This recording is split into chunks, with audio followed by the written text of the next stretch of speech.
tale of two nights for the Texas softball team and the Texas baseball team. They're both ranked number one in the country. Texas softball number one in the RPI rankings and by the polls.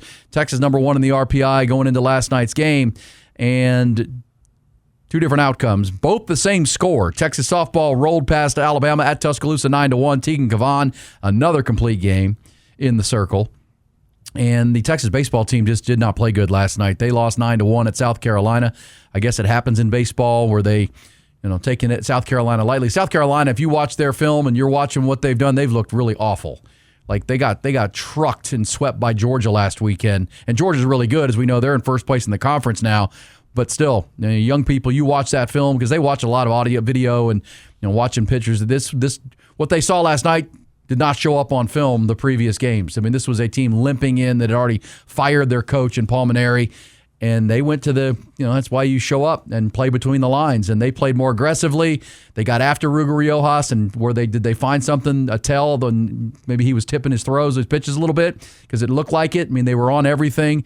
They got through the first inning and then gave up 5 in the second, but a lot of those 5 runs in the rally came early in the count. Almost like they knew what was coming. Now, Ruger didn't locate very well last night, but they were jumping on him in a big way. And this is, as Patrick Osborne said at the top of the hour, it's the lightest hitting team in the conference, that just doesn't make any sense, Jack. You got one of the lowest and lightest hitting offensive team facing the best pitcher in the conference through the first month and a half of the season, or almost 2 months of the season now. Ruger Riojas leads the SEC in strikeouts and ERA and wins. And it was, that's how baseball go, as they say. And I thought something was up with that. And let's hope everything's okay with Ruger. But the other side of that is, you can give up 8 runs or 9 runs and still win a game. Texas beat Texas State on Tuesday night 10-8, and with the wind blowing out. But last night the bats weren't there either against one of the worst pitching teams in the conference. They managed just 6 hits and an Aiden Robbins solo home run was all the offensive. But that happened in the loss. Remember a couple Fridays ago they played at Auburn against a really good Auburn team, a really good Auburn pitching staff, and the only runs they managed were a pair of Aiden Robbins solo home runs, but they still won the game or had a lead in the game late, but then they blew it in the 9th inning. But that's the second time or third time we've seen this offense do nothing in and around Aiden Robbins, who's their leader in home runs now with 11. So not a panic situation by any stretch, but at the same time, not a good performance. I mean, they've rectified all their issues. And they've shown resilience on the weekends when they've lost these openings. That's the third time in 4 conference series they've lost the first game. And I thought about it while I was watching it, and I think Jim Schlossnagle might have even said it after the game. Paul Skeens didn't get out of the first inning in opening day. Yeah, it happens. Baseball's weird. Baseball is weird, and you got to stay positive about it, but also you can't get too up on yourself and you can't get too down on yourself because this team's faced some issues and they've answered the questions, but now it's like, if we've lost. Well, not this is a Thursday. They've had a couple of Thursdays, but they've lost game 1 now 3 times of these SEC series. Yeah, but this is the first time where there was a 9-inning. Yeah, they got pantsed. Weren't playing good.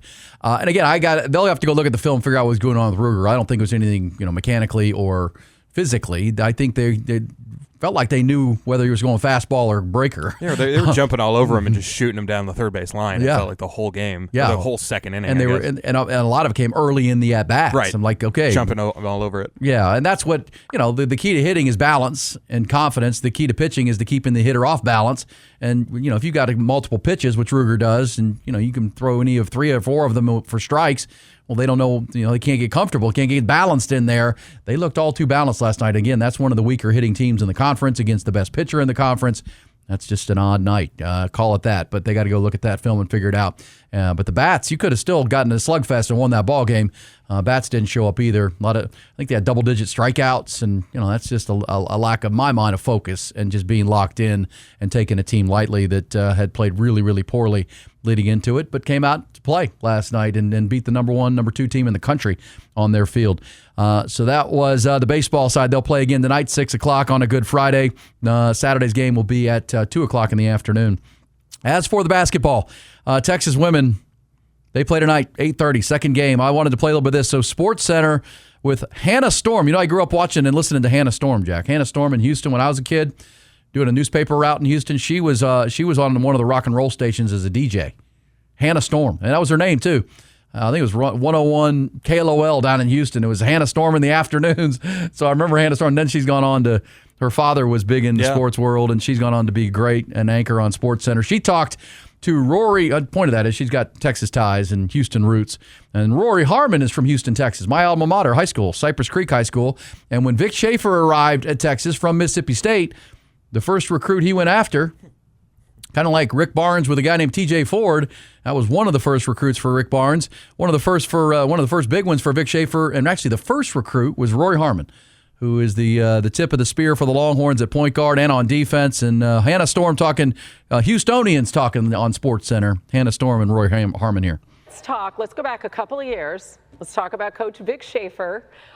We saw the two of you guys share really emotional moments Sunday. It was really nice after you played your final game in front of your home fans. And I'm wondering how the bond between the two of you guys has grown. You were his very first recruit at Texas back in 2021. We're seeing that hug right now on SportsCenter. It was so great. I just think he told me, he was very transparent in the recruiting process. He told me that I could start here. We could start together. We can lay this foundation together, pull in great players like which we've had. And he said I would be able to build a legacy here at the University of Texas. And I think when you're a young player like that, hearing that, that's all you want to do. Like, you want to be a legend somewhere. And so we built our relationship over the course of the 5 years, but the job's not finished. So we're both really excited and we're both really locked in. Really locked in. And they're going to have to beat tonight against UCLA, who, they're I was looking at the analytics, of all these teams. And, we got 40 games, we're 35, 40 games for these teams now. And so you have a lot of data on what they are. And I will say this, the difference between, the implied win probability, title probability for UCLA, Texas, and South Carolina, Jack, is almost identical. According to the implied title probability, winning the whole thing, for Texas, for UCLA, and for South Carolina is between 12 to 15%. That they're almost, throw them in a hat. And they're, as far as the data they provided this year as teams, strengths, weaknesses, all that. UConn's got a 60% chance to win the title. And their dominance at UConn leads to why the others are down at 12 to 15. Because the win probability is that UConn's going to win this thing. But for Texas, the first team you got to beat is UCLA. Mm-hmm. And nothing matters if you don't win tonight. And they can beat UCLA. And I think they can beat UConn. They're going to have to play their best game in a big way. But UCLA, Jack, is 35-1. You know their one loss is to? Texas. The University of Texas. Yeah. But they average 85 points a game. Their advanced offense is one of the best in the country. Their key player is Lauren Betts. She averages 24 points and almost 9 rebounds. She's 70% from the floor. She's 6'7". And correct me if I'm wrong, Jack, but when they played way back in November, she didn't play. And I think that's a massive factor, but she's their best player. Everything runs through her. She's a 6'7" post. Both of these teams, UCLA and Texas, if they are looking at a weakness, can get off to slow starts. But remember, Texas is 3 losses. They're UCLA's 35-1, Texas 35-3. And Texas is 3 losses, 1 to South Carolina at South Carolina, but they've also beaten one of the other Final Four teams, South Carolina, twice. And then they lost at LSU to Kim Mulkey's team at Baton Rouge. And they also lost that game to Vanderbilt, which was their kind of wake-up call game in Nashville. Their one real bad game, kind of like the Texas baseball team last night. Maybe that could be a wake-up call where that's not Texas tough. That's not how we do things. Well, Vic Schaefer used that as a rallying point, and Texas has not lost since that game. So this should be fun tonight. Obviously, the early game will also be tremendous. South Carolina and UConn kicking off right after 5 o'clock tonight, and then Texas plays the Bruins in the following game. Talk about the team that's been the dominant program in women's basketball in UConn, and the one that's dominated more recently, and that's South Carolina, but UConn's right there on top. Yeah, this is kind of, Gino Auriemma's team took a little bit of a slide back from where they had been. This is Gino Auriemma's 25th Final Four as head coach. 25th. Think about that. I mean, come on. He's a GOAT. I mean, there's really no dispute.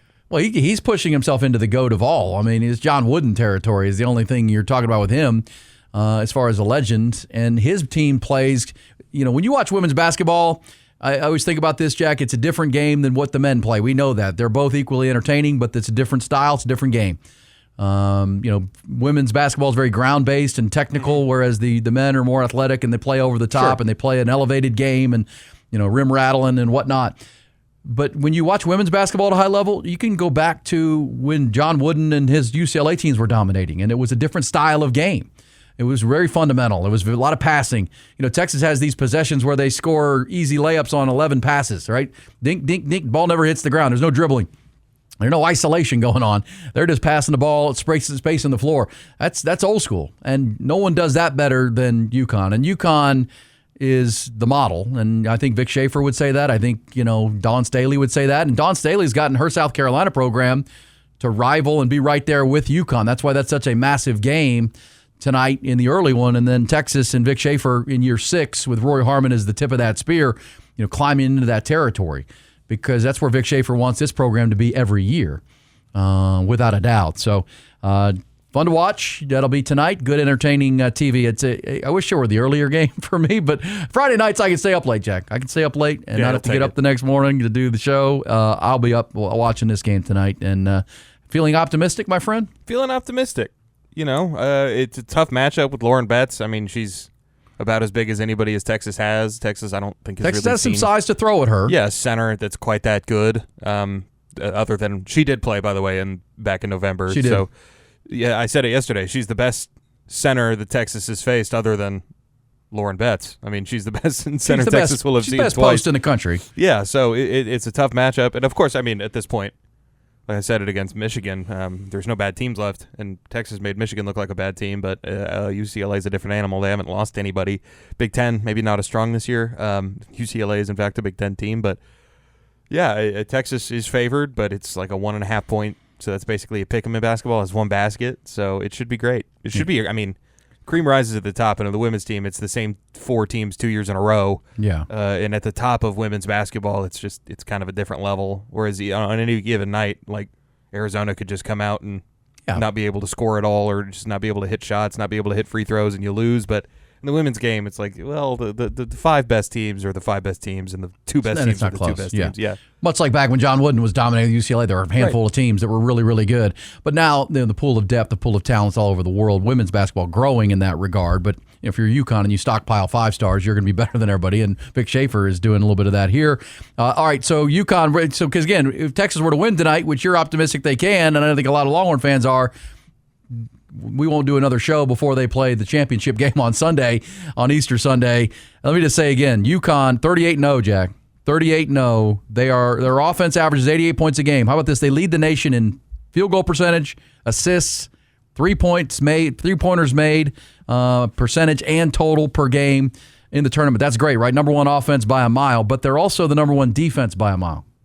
That's what makes UConn, they're the most balanced team in the country, without a doubt. That's why they're 38-0. But when you average 88 points a game and you allow 48 points a game, or your defense on average and overall rating is ridiculous. Number 1 on both ends of the floor. That's what the challenge is against UConn. You got to play your best game, almost a perfect game to beat UConn. But Texas has the ability, they have the depth, and they have a star player, Madison Booker, who can deliver if they can get to that game on Sunday. So there's a preview. It's the women's Final Four from Phoenix, Arizona, tonight and Sunday. The men's Final Four is Saturday and Monday night up there in Indianapolis. We're going to hear from the combatants there and the head coaches, Tommy Lloyd with Arizona, Dusty May with Michigan. How about my man Dan Hurley, everybody's favorite? He was in rare form yesterday, getting ready for their matchup with the Illinois Fighting Illini and Brad Underwood. So we'll get to the preview of that. You've got 2 1 seeds, a 2 seed, and a 3 seed in Indianapolis, all 4 1 seeds in Phoenix.